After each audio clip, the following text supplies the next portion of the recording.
All right, something that we're getting into in the first and second week of the course, sort of blended between those two, is learning the value of the notes of the pentatonic scale. And I want to give that to you if you're not in the course, give you a little bit of a taste of what we're doing and something that you can use.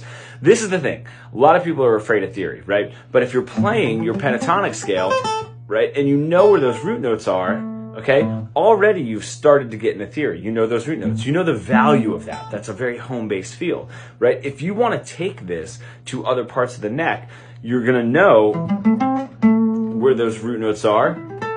And that's now even more theory, right? Just being able to spot it. So now you're not just randomly guessing within a key, yes, but still guessing. Now, if we keep moving, we could just say like, all right, but now the flat 3 and the flat 7 give us this call that we need. It gives us a push into wanting that resolve, right? That root note. So if I do, now I need that root note, right? Call and response. Really great.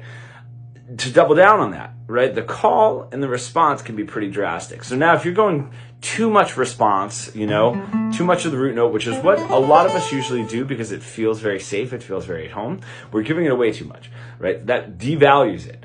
But now if we're doing too much call and response, the call and response are very far away from each other. And we have other notes, sort of right here in the middle, the 4th and the 5th.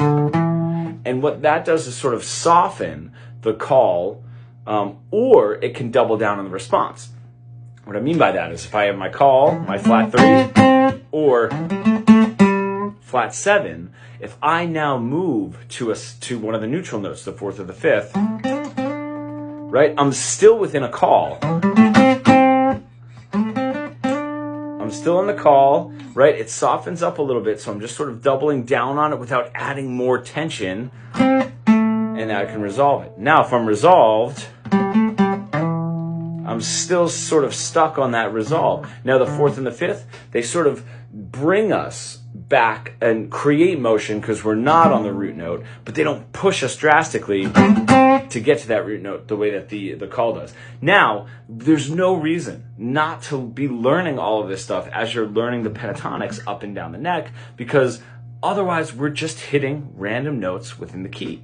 So try some of that. We know the flat 3, right, and the flat 7, flat 3, flat 7 are going to give us the most tension. The 4th and the 5th are just sort of going to add on to whatever. If it's tension, it's going to soften the tension, but still bring us into the root note that we need to resolve it. If we've resolved, we're sort of just expounding on the resolution and maybe just drawing the listener in a little bit more, right? This is not super, super difficult. And when we land that root, we're done.